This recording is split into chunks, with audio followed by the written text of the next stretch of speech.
रखी जा रही हूँ और मेरा हृदय कांपता है। संध्या की बात सुनकर ब्रह्मवेताओं में श्रेष्ठ वशिष्ठ जी ने, जो स्वयं सारे कार्यों के ज्ञाता थे, उनकी कोई दूसरी बात नहीं पूछी। वह मन ही मन तपस्या का निश्चय कर चुकी थी और उनके लिए अत्यंत उद्यमशील थी। उस समय वशिष्ठ ने मन ही मन भक्त वत्सल भगवान शंकर का स्मरण करके इस प्रकार कहा। महर्षि वशिष्ठ बोले, शुभ मने, जो सबसे महान और उत्कृष्ट तेज है, जो परम और उत्तम और महान है तथा जो सबके परासाध्य परमात्मा है, उन भगवान शंभु को तुम हृदय में धारण करो, जो अकेले ही धर्म, अर्थ, काम और मोक्ष के आदि कारण हैं।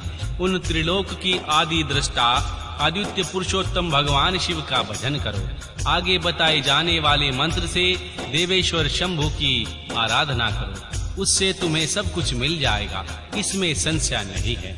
ओम नमः शंकराय ओम, इस मंत्र का निरंतर जाप करते हुए मौन तपस्या आरंभ करो और जो नियम मैं बताता हूँ उन्हें सुनो। तुम्हें मौन रहकर ही स्नान करना होगा। मौनालंबन पूर्वक ही महादेव जी की पूजा करनी होगी। प्रथम 2 बार छठे समय में तुम केवल जल का पूर्ण आहार कर सकती हो। जब तीसरी बार छठा समय आए तब केवल उपवास किया करो। इस तरह तपस्या की समाप्ति तक छठे काल में जला आहार एवं उपवास की क्रिया होती रही। देवी, इस प्रकार की जानने वाली मौन तपस्या ब्रह्मचर्या का फल देने वाली तथा संपूर्ण अभिष्ट मनोरथों को पूर्ण करने वाली होती है। यह सत्य है, यह सत्य है, इसमें कोई संशय नहीं है। अपने चित्त में ऐसा शुभ उद्देश्य लेकर इच्छानुसार भगवान शंकर जी का चिंतन करो। वे तुम पर प्रसन्न होकर तुम्हें अवश्य ही अभिष्ट फल देंगे। इस तरह संध्या को तपस्या करने की विधि का उपदेश दे मुनीश्वर वशिष्ठ यथोचित रूप से उनसे विदा ले वहीं अंतर्ध्यान हो गए।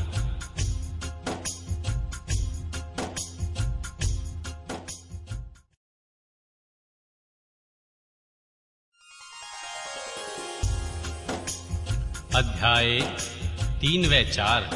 संध्या की तपस्या, उनके द्वारा भगवान शिव की स्तुति तथा उनसे संतुष्ट हुए भगवान शिव का उन्हें अभिष्ट वर दे मेधातिथि के यज्ञ में भेजना। श्री ब्रह्मा जी कहते हैं, मेरे पुत्रों में श्रेष्ठ महाप्राज्ञ नारद, तपस्या के नियम का उपदेश दे। जब वशिष्ठ जी अपने घर चले गए तब के उस विधान को समझकर संध्या मन ही मन बहुत प्रसन्न हुई। फिर तो वह सानंद मन से तपस्विनी के योग्य वेश बनाकर ब्रह्मलोहित सरोवर के तट पर ही तपस्या करने लगी। वशिष्ठ जी ने तपस्या के लिए जिस मंत्र को साधन बताया था, उसी के उत्तम भक्ति भाव के साथ वह भगवान शंकर की आराधना करने लगी। उसने भगवान शिव में अपने चित्त को लगा दिया और एकाग्र मन से वह बड़ी भारी तपस्या करने लगी। उस तपस्या में लगे हुए उसे 4 युग व्यतीत हो गए। तब भगवान शिव उसकी तपस्या से संतुष्ट हो बड़े प्रसन्न हुए तथा बाहर भीतर और आकाश में अपने स्वरूप का दर्शन कराकर जिस रूप का वह चिंतन करती थी, उसी रूप में उसकी आंखों के सामने प्रकट हो गए। उसने मन में जिसका चिंतन किया था, उन्हीं प्रभु शंकर को अपने सामने खड़ा देखकर वह अत्यंत आनंद में निमग्न हो गई। भगवान का मुखारविंद बड़ा प्रसन्न दिखाई देता था। उनके स्वरूप से शांति बरस रही थी। वह सहसा भयभीत हो सोचने लगी, मैं भगवान हर से क्या कहूँ, किस तरह उनकी स्तुति करूं। इसी चिंता में पड़कर अपने दोनों नेत्र बंद कर लिए। नेत्र बंद कर लेने पर भगवान शिव ने उनके हृदय में प्रवेश करके उसे दिव्य ज्ञान दिया, दिव्य वाणी और दिव्य दृष्टि प्रदान की। तब उसे दिव्य ज्ञान, दिव्य दृष्टि और दिव्य वाणी प्राप्त हो गई।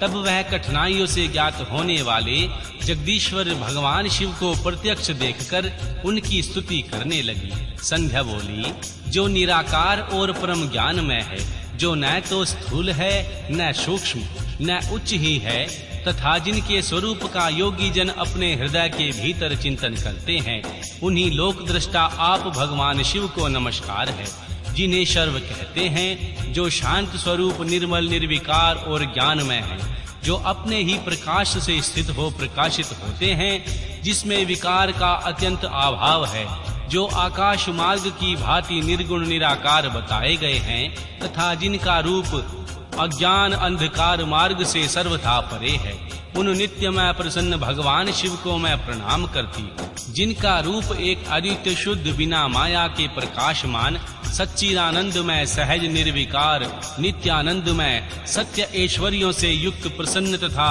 माँ लक्ष्मी को देने वाला है, उन आप भगवान शिव को नमस्कार है। जिनके स्वरूप की ज्ञान रूप से ही उद्भावना की जा सकती है, जो इस अर्थ जगत के सर्वथा भिन्न है एवं तत्व प्रधान ध्यान के योग्य आत्म स्वरूप सारभूत सबको पार लगाने वाला तथा पवित्र वस्तुओं में भी परम पवित्र है, उन आप महेश्वर को मेरा नमस्कार है। आपका जो स्वरूप शुद्ध मनोहर रत्नमय आभूषणों से विभूषित तथा स्वच्छ कारपूर के समान गौर वर्ण है, जिसने अपने हाथों में वर अभय शूल और मुंड धारण कर रखा है, उस दिव्य चिन्ह में सगुण साकार विग्रह से सुशोभित आप योग युक्त भगवान शिव को नमस्कार है। आकाश पृथ्वी दिशाएं जल तेज काल ये जिनके रूप हैं, उन आप परमेश्वर को नमस्कार है। प्रधान प्रकृति और पुरुष जिनके शरीर रूप से प्रकट हुए हैं, अर्थात वे दोनों जिनके शरीर हैं, इसीलिए जिनका यथार्थ रूप अव्यक्त बुद्धि से परे है, ना उन भगवान शंकर को बारंबार प्रणाम है। जो श्री ब्रह्मा होकर जगत की सृष्टि करते हैं और जो श्री विष्णु होकर संसार का पालन करते हैं तथा जो रुद्र भगवान होकर अंत में इस सृष्टि का संहार करेंगे, उन्हीं आप भगवान सदाशिव को बारंबार नमस्कार है। जो कारण के भी कारण है, दिव्य अमृत रूप ज्ञानमय तथा अणिमा आदि ऐश्वर्य प्रदान करने वाले हैं, समस्त लोकांतरों का वैभव देने वाले हैं, स्वयं प्रकाश रूप हैं तथा प्रकृति से भी परे हैं, उन परमेश्वर शिव को नमस्कार है, नमस्कार है। यह जगत जिनसे भिन्न नहीं कहा जा सकता, जिनके चरणों से पृथ्वी तथा अनन्य अंगों से संपूर्ण दिशाएं, सूर्य चंद्रमा कामदेव एवं अन्य देवता प्रकट हुए हैं और जिनकी नाभि से अंतरिक्ष का आविर्भाव हुआ है, उन्हीं आप भगवान शंभु को मेरा नमस्कार है। प्रभो, आप ही सबसे उत्कृष्ट परमात्मा हैं, आप ही नाना प्रकार की विद्याएं हैं, आप ही संहार करता और आप ही सद ब्रह्मा तथा आप ही पार ब्रह्म है। आप सदा विचार में तत्पर रहते हैं, जिनका ना आदि है और ना मध्य है और ना ही अंत है, जिनसे सारा जगत उत्पन्न हुआ है तथा जो मन और वाणी के विषय नहीं है, उन महादेव की स्तुति मैं कैसे कर सकूंगी। भगवान ब्रह्मा आदि देवता तथा तपस्या के धनी मुनि भी जिनके रूपों का वर्णन नहीं कर सकते, उन्हीं परमेश्वर का वर्णन अथवा स्तवन मैं कैसे कर सकती हूँ। प्रभु, आप निर्गुण हैं, मैं मूढ़ स्त्री आपके गुणों को कैसे जान सकती हूँ। आपका रूप तो ऐसा है जिसे इंद्र सहित संपूर्ण देवता और असुर भी नहीं जानते। महेश्वर, आपको नमस्कार है। तपोमय, आपको नमस्कार है। देवेश्वर शंभो, मुझ पर प्रसन्न होइए, आपको बारंबार मेरा नमस्कार है। श्री ब्रह्मा जी कहते हैं, हे नारद, संध्या का यह स्तुति पूर्ण वचन सुनकर उनके द्वारा भली भांति प्रसन्न चित्त हुए भक्त वत्सल परमेश्वर शंकर बहुत प्रसन्न हुए। उनका शरीर वकल और मृग चर्म से ढका हुआ था, मस्तक पर पवित्र जटाजूट शोभा पा रहा था। उस समय पाले के मारे हुए कमल के समान उनके कुमलाए हुए मुख को देखकर भगवान हरदया से द्रवित हो उठे। उनसे इस प्रकार बोले। महेश्वर ने कहा, भद्रे, मैं तुम्हारी इस उत्तम तपस्या से बहुत प्रसन्न हूँ। शुद्ध बुद्धि वाली देवी, तुम्हारे इस स्तवन से भी मुझे बड़ा संतोष प्राप्त हुआ है। अतः इस समय अपनी इच्छा के अनुसार कोई वर मांगो, जिस वर से तुम्हारे प्रायोजन तथा जो तुम्हारे मन में हो, मैं यहाँ अवश्य उसे पूर्ण करूँगा। तुम्हारा कल्याण हो। मैं तुम्हारे व्रत के नियम से बहुत प्रसन्न हूँ।